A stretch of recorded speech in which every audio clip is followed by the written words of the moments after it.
Ja, jeg spiser sådan ret ofte kød. Ja, jeg spiser kød næsten hver dag. Det tænker jeg faktisk ikke så meget over.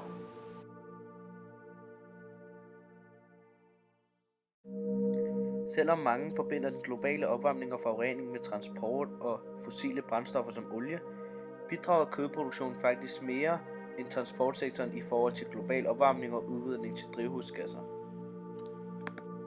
Opdrætning af dyr til kødproduktion bidrager som sagt nyttigt til den globale opvarmning.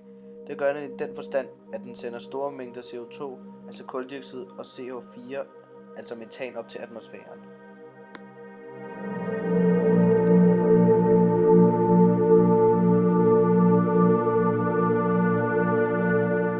Når en ko prutter eller bøvser, udleder den metan, der ligesom CO2 forurener og bidrager til den globale opvarmning. Opdrætning af specielt kvæg kræver utrolig meget plads og er den største årsag til fældning af regnskov. Fældning af regnskov er igen lige med endnu mere CO2-udslip og bidrager derfor igen til den globale opvarmning.